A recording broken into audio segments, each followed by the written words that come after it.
Hello friend, જય શ્રી કૃષ્ણ. હું હેનલ પટેલ કાના કિચનમાં તમારું સ્વાગત કરું છું.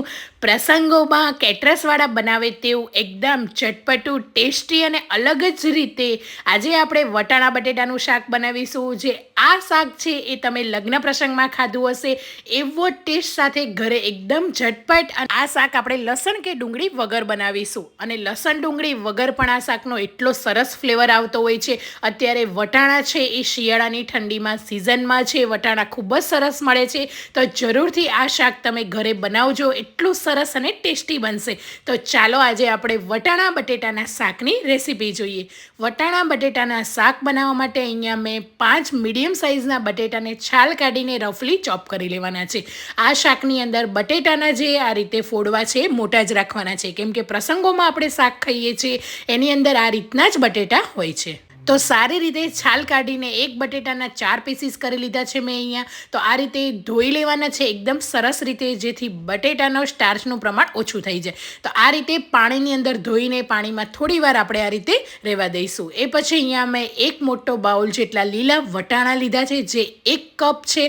તો આ રીતે એકદમ ફ્રેશ વટાણા લેવાના છે. વટાણા અહીંયા ફ્રીઝમાં મૂકેલા જરાય નથી લેવાના, એનું ખાસ ધ્યાન રાખવાનું છે. હવે અહીંયા મોટી 3 ચમચી તેલ એડ કરી દેવાનું છે. એની અંદર બટેટાને આપણે જે પલાળીને રાખેલા એને કોરા કરી દેવાના છે ને પછી એડ કરી લઈશું. હવે અહીંયા બટેટાને સારી રીતે આપણે સાતળી લેવાના છે. બટેટાની ઉપર એકદમ સરસ એવું ક્રિસ્પી કોટિંગ થઈ જશે.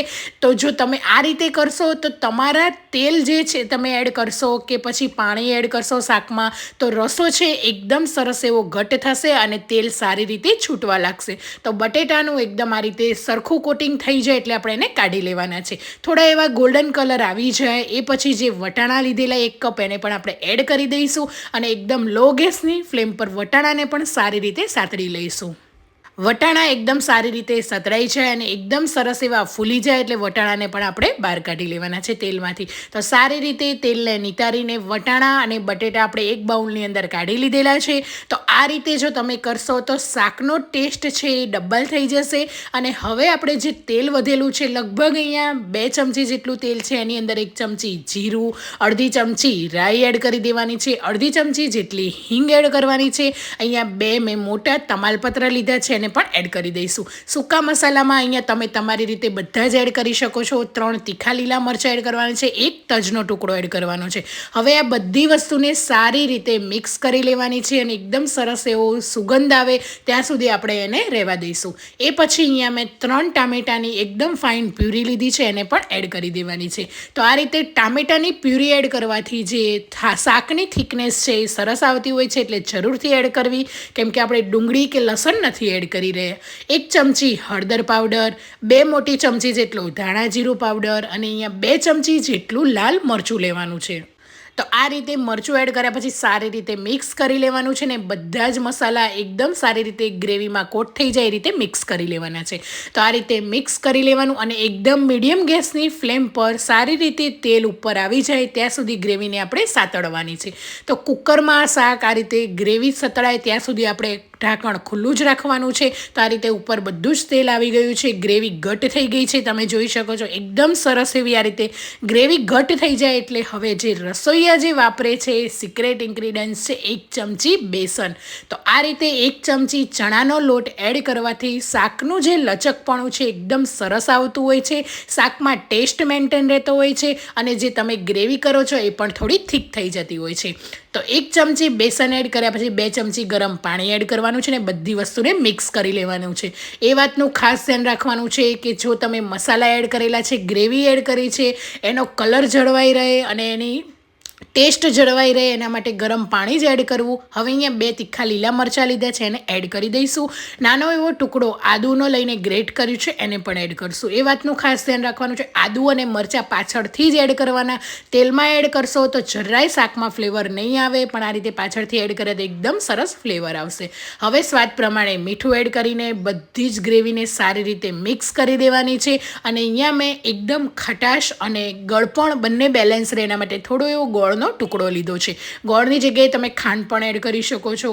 હવે આપણે જે વટાણા અને બટેટા ફ્રાય કરીને રાખેલા એને પણ એડ કરી દઈશું અને બધી જ વસ્તુને સારી રીતે મિક્સ કરી લઈશું. 1 કપ વટાણા છે, 2 કપ જેટલા બટેટા લીધેલા, તો સામે આપણે 2 થી 2.5 કપ જેટલું પાણી એડ કરી દેવાનું છે. જો તમને વધારે પડતું શાકમાં રસો જોઈતો હોય તો તમે થોડું વધારે પાણી એડ કરી શકો છો. તો આ રીતે સારી રીતે મિક્સ કરી લેવાનું છે. કુકરનું ઢાંકણ બંધ કરીને ફક્ત 2 વિસલ જ કરવાની છે, કેમ કે ગ્રેવી સારી રીતે કૂક થઈ ગઈ છે. બટેટા વટાણા પણ એકદમ સરસ રીતે ફ્રાય થઈ ગયા છે.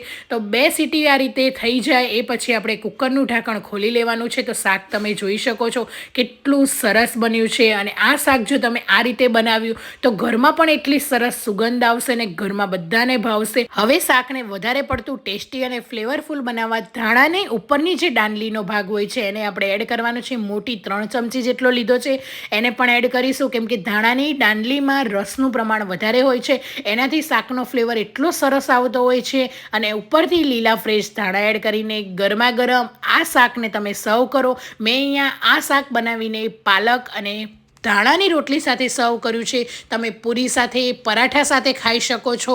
અને આ શાક એટલું સરસ બનતું હોય છે કે જે પ્રસંગોમાં રસોઈયા બનાવતા હોય એવું શાક બનીને તૈયાર થઈ જશે.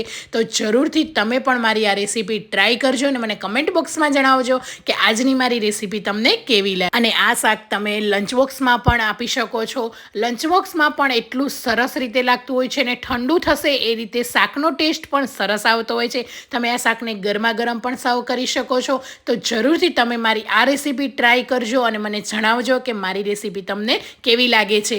અને હા, મારા વિડીયો જોતા હોય ને ચેનલને હજી સુધી સબસ્ક્રાઈબ ના કરી હોય તો જલ્દીથી જઈને સબસ્ક્રાઈબ કરીને નીચે આપેલા બેલ આઇકન પર પ્રેસ કરજો, જેથી આવા અવનવા વિડીયોની રેસીપીના નોટિફિકેશન તમને જલ્દીથી મળતા રહે. Thank you for watching. મળીએ આપણે નવા વિડીયો સાથે.